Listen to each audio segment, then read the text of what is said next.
Y se viene la festividad de Pesaj. Hemos publicado ayer un muy buen artículo del rabino Carlos Tapiero, el CEO y vicepresidente de Educación de Maccabi Mundial. Y vamos a hablar con él algunos minutos porque Pesaj es, bueno, una festividad fundante en nuestro pueblo, de aquella que de alguna manera le da origen a todo el resto, porque sin libertad no puede haber tiempos sagrados, no puede haber festividades, pero Pesaj es una festividad de múltiples significados. Querido Carlos, ¿cómo estás? Buenas tardes para ti. Hola, hola, desde mi hogar recibiéndote, recibiéndolos, muy feliz. Qué bien Hag que, Sameach. qué bien que puedas estar en casa, eso significa que ya estás limpiando. Eh, estos días, así es siempre, sí. Pesaj te corre para que la casa esté perfectamente limpia. Esto de sacarnos el hametz de encima, ¿no es cierto? Esto de purificar nuestras almas, nuestros corazones y también desde la acción física el hogar. Eh, con toda la simbología que esto tiene, con todo el entusiasmo que produce también. Ya que decís esto, quiero ir a un concepto muy judío, porque, claro, no es suficiente con el ejercicio espiritual de decir, bueno, eh, tenemos que limpiarnos aquello que nos fermenta dentro de nosotros mismos y que, no es solo una reflexión filosófica, ¿no? Hay que poner el cuerpo. En general, el judaísmo está armado en este diálogo entre la acción con sentido y los contenidos que devienen de esa acción. Cuando queremos espiritualizar al judaísmo, hacer únicamente de él una serie de mensajes en un solo nivel, lo estamos dañando. De hecho, este va a ser uno de los temas que quiero hablar contigo hoy, en esta dicotomía entre Hametz y Matzah. Ah, pero Y este es el mensaje que pusimos, que les envié y que creo que vale la pena explicarlo un poco. bueno, Eh, ingresa directo entonces en qué es esta dicotomía, a ver. bueno, por supuesto, el tema central, eh, hay tres grandes órdenes para Pesaj. Una es Veigata le Pinja, le vas a contar a tu hijo, te guste o no, nos dice la Mejilta, el Midrash nos dice, quieras o no, te pregunten o no, tenés que contarle. ¿Okay? Acá hay un tema de transmisión que es eh, responsabilidad directa de la familia a la generación que lo sigue y así siempre, esta cadena de transmisión. ¿Okay? Esto es uno, lo pongo en un costado. Y otros dos temas importantes de los que estamos hablando ahora, uno es la prohibición de consumir o poseer hametz y el otro es el deber de comer matzá. ¿Okay? Que son dos cosas que están vinculadas pero no son una. Ujú. Pero sí son una el hametz y la matzá. El Talmud nos hace referencia a esto. En Pesajim 35 nos dice el Talmud así, dice que uno solo está liberado de la orden de comer matzá cuando uno come de granos que pueden fermentar. Es decir, la matzá tiene que ser un producto de un grano, en este caso es el trigo, que podría a su vez fermentarse y dejar de ser matzá. Es decir, el mismo grano, el mismo componente puede ser matzá o puede ser hametz. Ujú. Durante los días de Pesaj hay una demonización del hametz, ¿está bien? Pero está bien que sea así, es decir, porque hay un mensaje fuerte frente a esto. Entonces, lo interesante es que esta misma masa orgánica te puede dar uno u otro eh, resultado. Y Técnicamente, solo técnicamente, para aquel que quiere un poco más saber, esto que estás diciendo, si la elaboración de la matzá pasa de los 18 minutos, se transforma en hametz. Es decir, correcto, correcto. Esto es solamente harina con agua, hecho de una forma muy particular. Entre paréntesis, esto es la forma ashkenazí que fue la que fue adoptada por todo el mundo. ujú, También hay diferencias si hablas con Teimanim, si hablas con los yemenitas, si hablas con... judíos.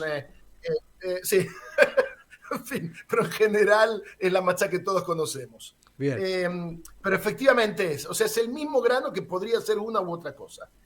Y aquí viene el Apter Rebbe. El Apter Rebbe es Rabbi Yoshua, Abraham Yoshua Heschel, pero no es el rabino Abraham Yoshua Heschel, el padre filosófico del judaísmo conservador, sino es 250 años atrás el fundador hasídico de la corriente de Apt, de la ciudad de Apt. Y él trae acá, dice, podemos entender de esta regla del Talmud, podemos entender algo que tiene un fuerte contenido moral, ético. Él dice, un hombre, ¿sabes qué? Me voy a permitir citarlo, ¿está bien? Claro que sí. Un hombre cumple con sus deberes de completo servicio a Dios solo si él también le sirve en sus trabajos diarios, en su ocupación, en su comida y bebida y en el uso de sus posesiones. Es decir, dice el Apt, un hombre sirve a Dios cuando lo sirve en su vida cotidiana. Todas estas actividades podrían hacerse en una forma incorrecta, profana. Un hombre puede ser deshonesto, puede comer alimentos prohibidos, puede adquirir placeres ilícitos.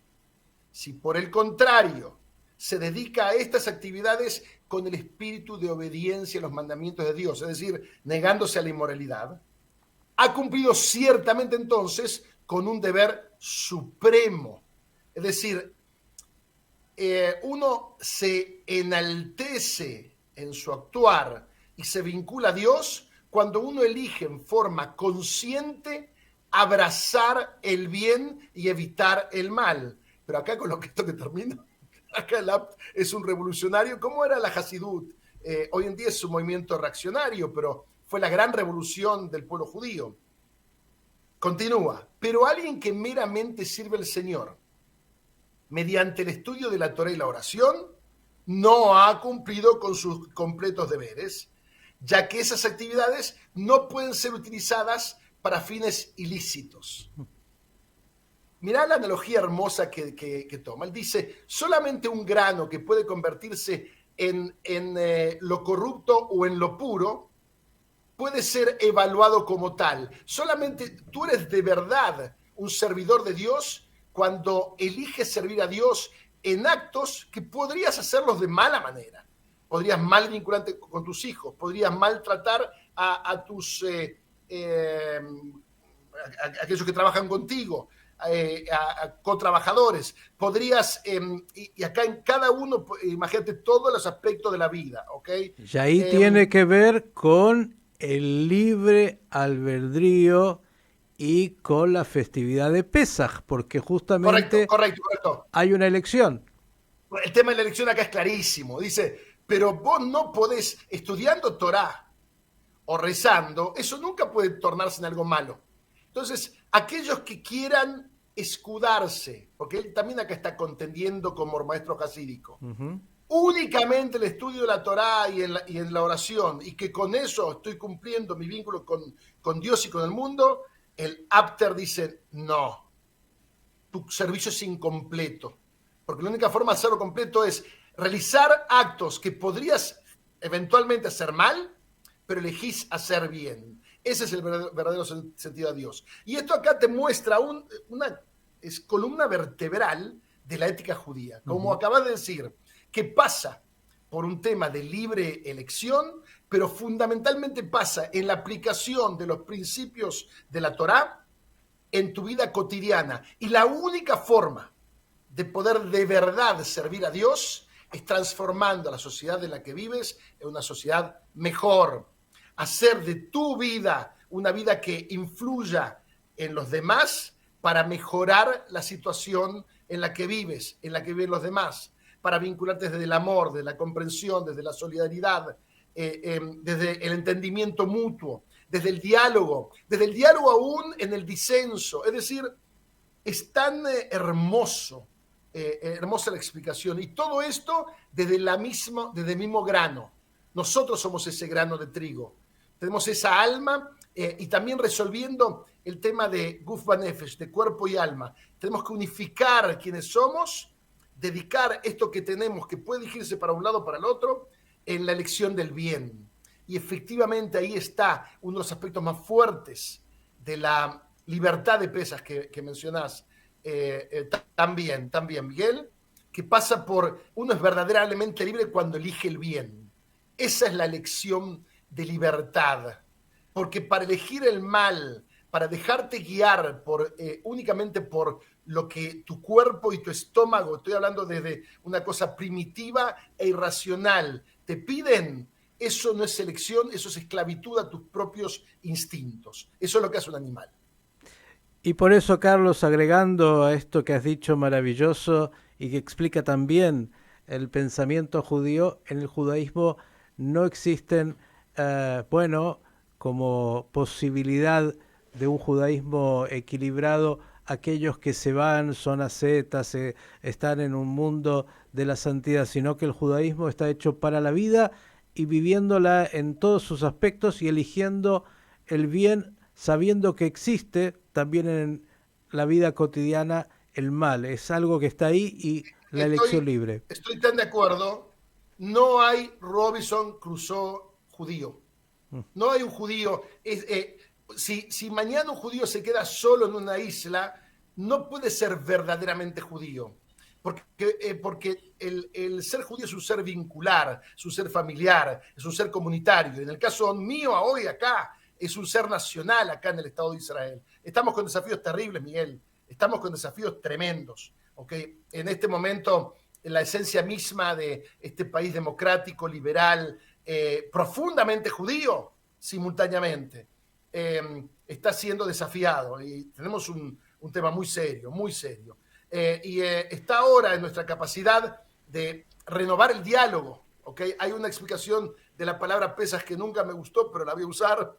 Pesaj, una boca que habla. Tenemos que retomar el diálogo durante este periodo de Pesaj acá en Israel para poder, sí, conducirnos a un entendimiento que no ponga en peligro a la democracia de Israel, que proteja la independencia de los poderes, especialmente el poder judicial, para seguir construyendo este país que es una luz para los pueblos. Y donde cada uno de los hijos distintos pueden integrar esa mesa compartida. Querido Carlos, como siempre, tus reflexiones tan profundas y tan necesarias en esta víspera de Pesaj. El deseo para ti, para tu familia y para todos los ciudadanos del Estado de Israel en estos momentos y en este nuevo Pesaj, a que se renueve la primavera, la expectativa de seguir compartiendo la mesa más allá de las discusiones humanas y tan judías. Que podamos transformar al Seder de Pesaj, esa cena familiar de Pesaj, en un momento de encuentro significativo, un momento de transmisión, un momento de compromiso, un momento amoroso que nos conduzca al abrazo, al cariño y también a la reflexión, porque al final eso es lo que esperan de nosotros nuestros sabios y eso es lo que hizo fuerte a nosotros como pueblo. Hag Sameach. Hag Sameach, y agrego nada más solo para reafirmar lo que has dicho, algo muy importante que hacemos en radio y de escucha. Tenemos que escucharnos porque es parte del desafío, no solo relatar, sino escuchar. Un gran abrazo. Chao. El rabino Carlos Tapiero, compartiendo una muy, muy clara reflexión sobre el sentido de la festividad de Pesaj.